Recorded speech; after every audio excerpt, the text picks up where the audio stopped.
Welcome back to the Why Create podcast, where we dive deep into the stories, processes, and passions of creatives shaping the way we see the world. Today's guest is Jazz Moe, a photographer based in Austin, Texas, who has a gift for capturing natural, joy-filled moments.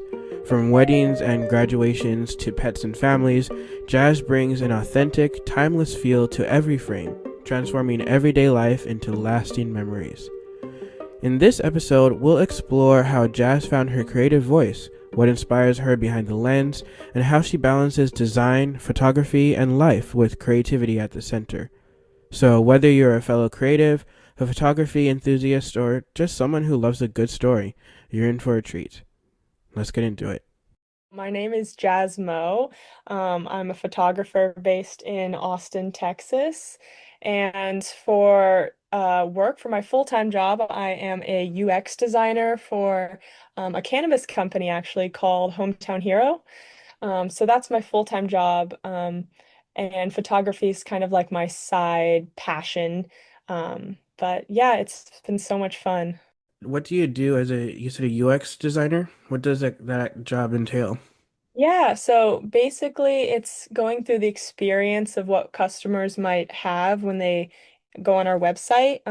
So if they go to buy gummies, for example, they go through a checkout process and things like that. And I'm the person behind the screens so that they design. So I design the screens that they go through, basically. Okay, Um, wow. yeah, so also things like email marketing I'm a part of, package design, photography, which is awesome, and just all creative things in general as well. So it's really fun. It's a great team and really, really awesome. Wow, I love that. That sounds like a lot of fun. Yeah, it's fun. It's fun. What would be the most rewarding thing that you have experienced because of photography? Yeah, I think. My favorite part, I just love the magic of delivering a gallery to someone. I love capturing couples and love and just romance in general, and then, amplifying that through editing and cropping and just creating a really magical gallery that tells a story is super exciting to me. Um, and of course, when I deliver the gallery and hear back from them is also just so exciting and so rewarding. I kind of have to agree with that. I haven't done a photo shoot myself, but getting feedback from people that you do something for is always a very nice confidence booster, and it feels good. It's what we do it for. Yeah, So absolutely. I guess what has been your favorite gallery that you have shot so far? So I did this engagement shoot for actually my friend who got engaged recently, and it was so magical. It was at this new location that I had never shot at before.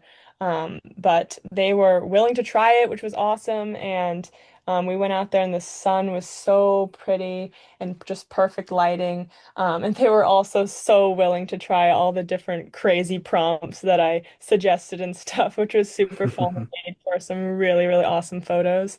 Um, so yeah, maybe that's one of my favorite ones that I've done recently. I think I was on your TikTok and I saw this recent video that you posted. I don't remember what it was titled, but basically, you're saying how I look on the other side of the camera and you were doing these really funny positions. Was that from that shoot? No, it wasn't from that shoot. That was actually from a meetup that I had with another Austin photographer. I love to like meet other photographers in the area and just, make friends and connections with them. Oh, So that's during cool. that time, I had that idea and I was like, hey, can we like shoot this reel? I have this reel idea. And I thought it would be funny to, make it look really exaggerated of what I might look behind the camera and stuff. And I'm just, I guess I'm hypermobile or whatever. At least that's what the comments were saying. But I'm also a yoga instructor. So, Oh, really? Wow. yeah, yeah. So I have the flexibility, I guess, too. But um, yeah, it was a fun video. I did not expect that to blow up the way it did. But always great to, get my name out there and to make people laugh. Well, you definitely made me laugh. I was cracking up for sure. I mean, that's why I reached out to you because of that video. So, how did your journey into photography begin? Yeah, so I've always just loved like capturing life's moments. I mean, I like ever since I could remember, I would always video life moments and then create videos of my life and my friend's life. Even when I was a little kid and we had access to an iPad, we would take photos and videos of nature and of each other and stuff like that. And so I've always just loved capturing life and moments and having them as kind of keepsakes and memories and things like that. So my mom actually had a really old Canon that I basically, she wasn't using it. I basically stole from her in high school and was just using that all the time. And I brought it to college with me as well. And then when I moved to Austin, a year and a half ago, I decided to upgrade to, some really nice gear and get a really nice camera. And at first, I was just thinking, hey, it would be nice to have this camera just for myself and my travels or my life and stuff like that. But right as I got the camera, I had the idea of maybe shooting clients or trying to Hmm. do other people as well. So I reached out to some of my friends who I knew were graduating from UT.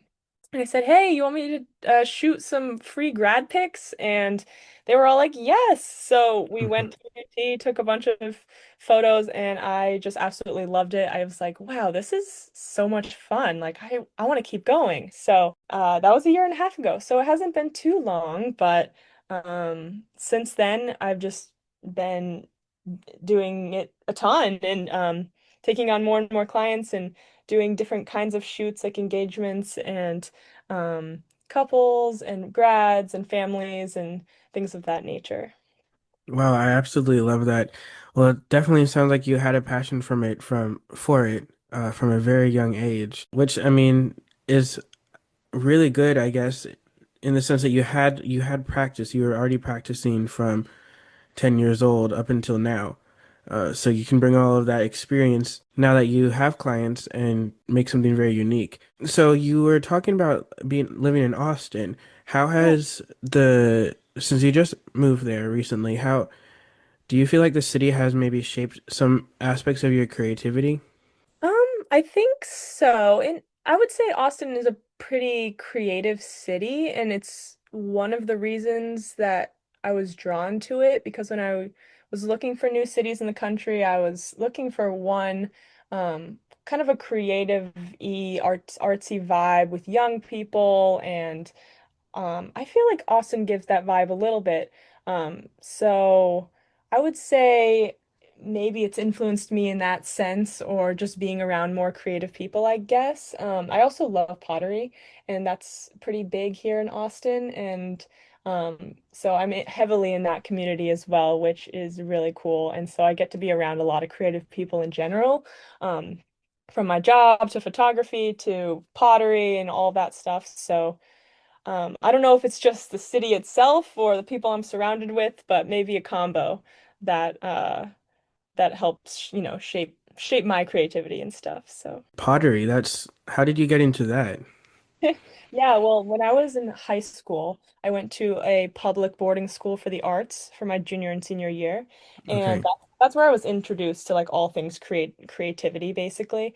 I fell in love with like graphic design then and pottery, and I never stopped when I went to college. I started teaching ceramics in the studio that they had there and loved it. It's just such a fun medium to work with. Who are some of your biggest influences and what qualities do you admire about them? I would say, in terms of the photo space, I really like this girl. Her name's Cassidy Lynn. She has her own podcast called Oh Shoot, and I've listened to almost all of them. Oh, And wow. Okay. yeah, it's really awesome and helpful, insightful. I think I like the qualities I like about her. She's very open, she's very honest, and just super genuine, not at all afraid about sharing about her success. She doesn't gatekeep at all, things like that. She just is open and honest. So I love that her photos are also beautiful. And then another person in the photo space I admire a ton is actually one of my childhood friends. Her name's Brianna Bischoff. She has her own photo business and she's very successful. She's over in Northern California and stuff. Um, and I totally admire her work. And she started her photo business from scratch as well, but a long time ago, like right when we got out of high school, I believe. So she is so sweet. We actually lived in Hawaii together and we were besties. No The way. yeah, we she was one of the girls that I mentioned earlier when I had an iPad, we would make iPad videos and iPad photos and stuff. She and I would do that all the time together. So, um she's awesome and great. Dude, Um that's amazing. That's so cool. yeah. What was life in Hawaii like? My cousin was born there, but I've never been there myself. I Oh, really want to cool. go. Yeah, you definitely should go. I mean, I loved it so much. Also, I was a kid, so that was even more fun. I was there from when I was 9 to 12, which was the perfect years, honestly. Hmm. I grew up learning like surfing and just climbing trees and always being outside, so it was so much fun. You did talk about your first shoot, which was the college taking a picture for the college grads, your friends. Mhm. Uh, do you remember what your first paid shoot though was, and like what was something that you learned from that experience? Yeah, so my first paid shoot was I put out some Instagram story or something saying like $99 grad shoots or something just so that I could um keep doing grad shoots, but this time get like some money for it. So I started off with $99 grad shoot ad, and I had a few people from that took me up on it. Went to UT again and shot their photos. And I'm trying to think, there wasn't too much of a difference between, shooting for free and shooting paid, I guess. Maybe there was a little more pressure when it comes to, getting paid, but um I guess I just learned that I like love doing this. I'm like, whether it's for money or not, I just love it and I want to continue and just see where it goes. So where will you post those ads, like Facebook Marketplace or? I actually just posted that on my story, so it was Oh, people okay. following me at the time, so it wasn't any like paid promotion then. Hmm. But yeah, Facebook Marketplace is one way to advertise and stuff. What type of what is your setup, I guess? What camera and lens and things do you prefer to use? Yeah, so currently I use the Canon R8, which is the body, and hoping to soon upgrade to the R6 because it has the dual slot.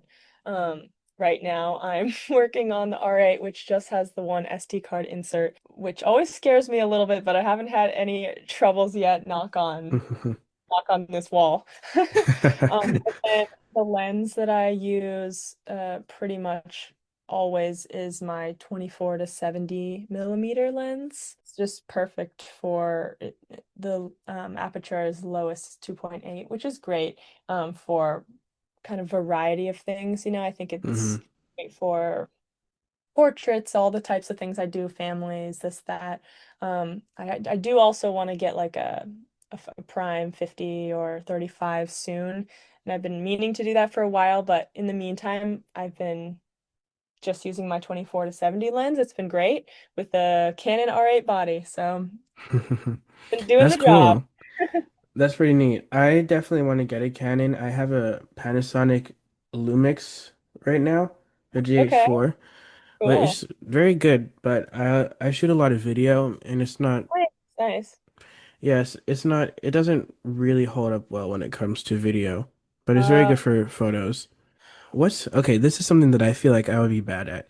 If I'm taking pictures of people, mhm. I don't know how I would make them feel comfortable in front of the camera. If they weren't comfortable, I don't know how I would make them feel that way. Is there like a Yeah. specific routine or tricks that you use to help Mhm. them? Yeah, well, I think for me, what helps me is just, first of all, like before even talking about anything photo related, you're meeting this person for the first time, most likely. So I just like to kind of ask them about them, ask them a few non-photography related questions like where are you from? What do you do? Like all that kind of stuff. So that's one way to kind of get to know them a little bit. Another Hmm. thing I like to do is I like to bring my speaker along to sessions and have them connect to it so that they can play music that they like. And Oh. that often makes it a great vibe because in the background it's not just complete silent and then my camera clicking, there's some music vibes which really helps, I think. Hmm. Um, and also, depending on how comfortable they are, I can kind of gauge what prompts I might suggest for them. So that, it can be awkward like standing in front of a camera and stuff and not knowing what to do. So Hmm. I like to offer as many prompts as I can to suggest movement, um, and things like that. Because I think in general, movement is always gonna come out the best in photos instead of kind of still static images and poses. So I often offer things like twirl her around or play tag or something fun like that where Oh, that's cool. yeah, it's more of like a prompt. Like I like to do the prompt over poses thing. I'm not sure who first quoted that, but um to kind of offer them up a suggestion and then they can be taken a different way. So it's still personal for them and um so yeah, that's another way. So get to know the person and then use prompts instead of poses. I really liked what you said about playing tag because I actually do agree that uh action Mhm. you can when I take pictures of people doing things in just their like natural setting. Oh, okay, yeah. So they're just very, very comfortable. So I feel like having them do something that they're comfortable doing or that everyone knows how to do is Yeah. like a very good technique. And So, also, giving them things to hold, I've found is also one way to make them feel more comfortable. Like, I love props. I love telling people to bring a bunch of things like flowers or champagne, or, if we're doing grad stuff, there's a million things they can hold. But even like an instrument, or something that's related to hmm. their personality that can really offer up some something interesting in the photo. Really, really like that. I'm definitely gonna have to use that from now on. I'm Yeah. gonna have to steal your ideas. So, how do you prepare for a shoot creatively? My ideas were like scouting locations. You mentioned prompts, so like you planning prompts, or do you just go with the flow sometimes? Yeah, I think it's a combo of going with the flow and also having kind of a routine. So I love to photo or location scout for sure. Um, and one of the reason I've been meeting photo friends in Austin is so that we can go do that together.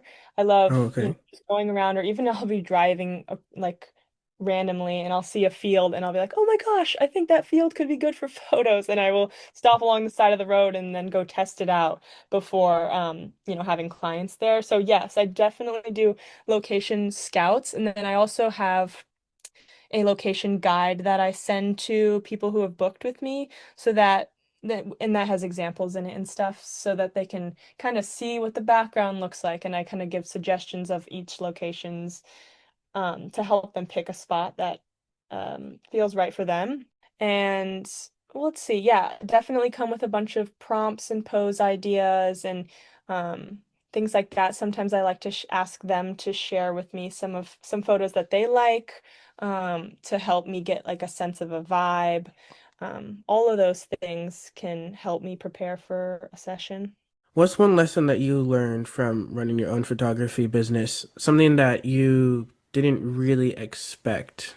I didn't realize how much I would like the entrepreneurial side of photography because I always have liked photography itself.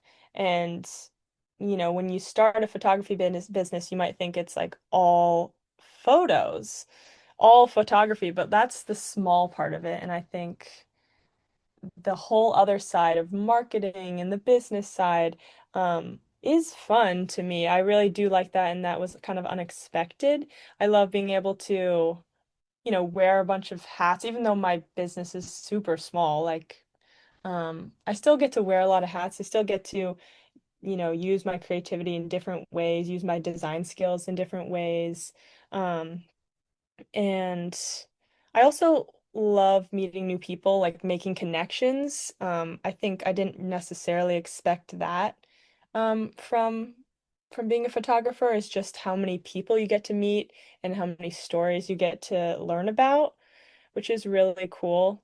Um, and then I also didn't realize how fulfilling it would be just to deliver the galleries, because that's Hmm. always my favorite parts.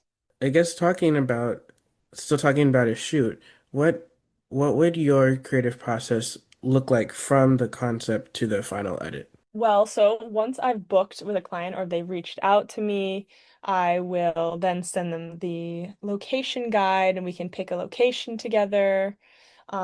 And then once it's all set, we go to our session and we have our maybe roughly 1 hour session or so.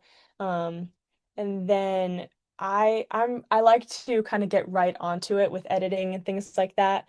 I'll like to jump right on it. So honestly, I'll get home immediately from the shoot, upload the photos, and probably within the next couple of days, start and finish the editing process. If it's like a 1 hour shoot.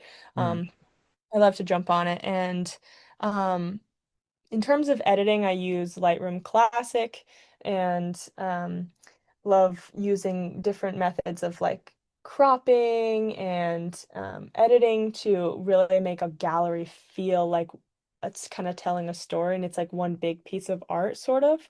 And then once I have the gallery all set, all ready, I will send it over to the client, and that is mostly that. That's kind of it in a nutshell, I guess. What is the process to editing a photo to what you would want it to look like? Yeah, so actually this is interesting.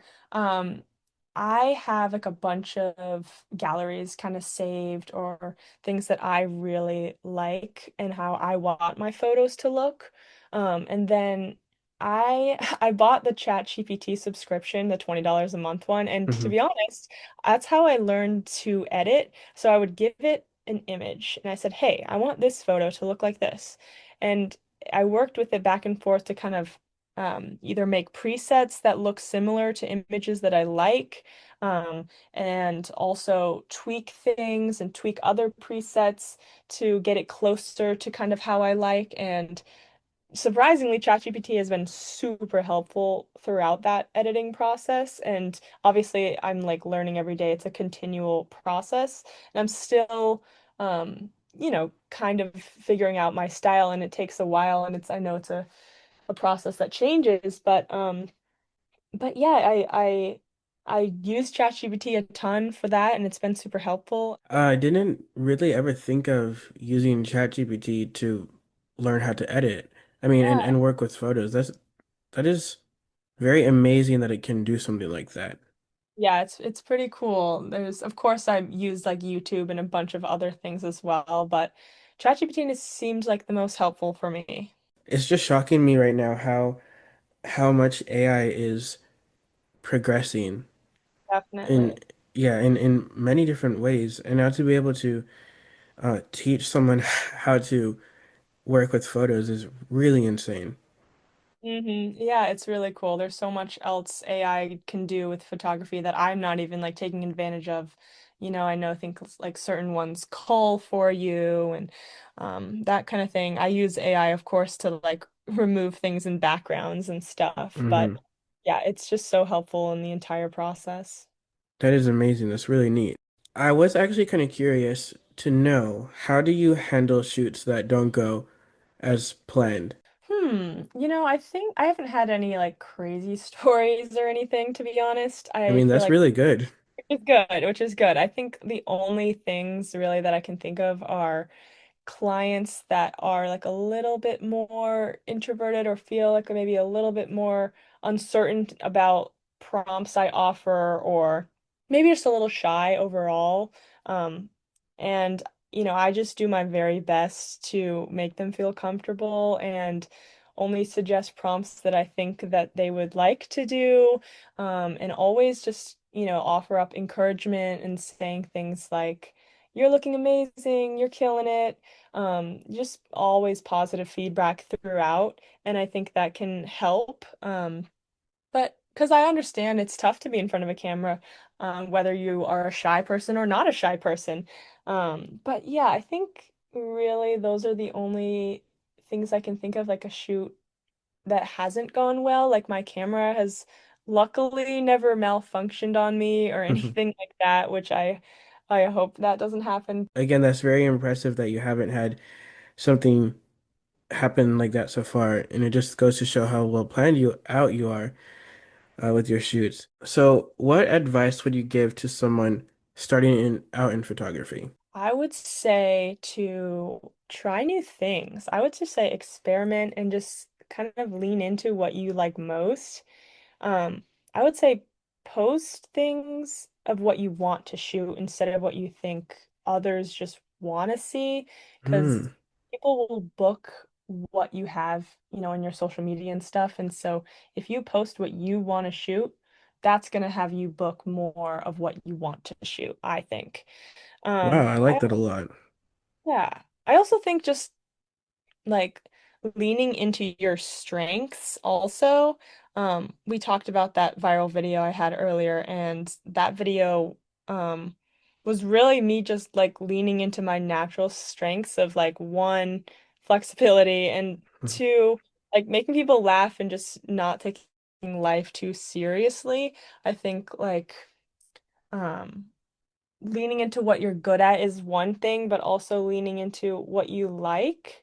And I know like people say follow your passion. That's like a scary statement, but Hmm. um it can be like lighter of more like one, trying different things and seeing what interests you have.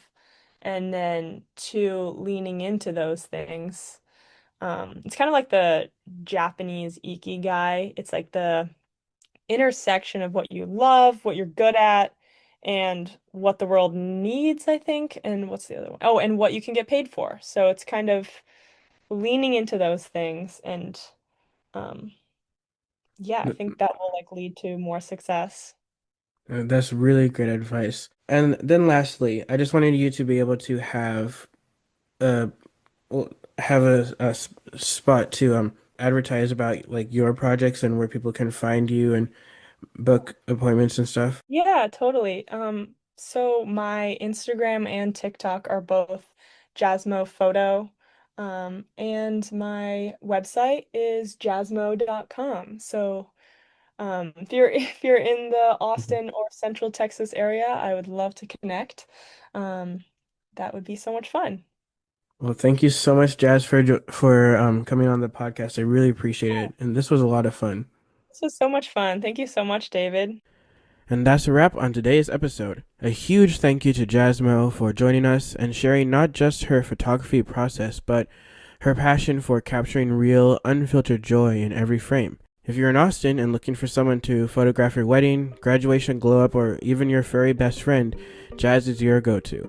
You can check out her work at jazzmoe.com, jazzmoe.com, or follow her on Instagram and TikTok at jazzmo.photo for behind the scenes look at her world. As always, if you like this episode, leave a review, share it with a friend, and don't forget to hit follow so you never miss another story from the creatives shaping our world. Until next time, stay curious, stay inspired, and keep creating.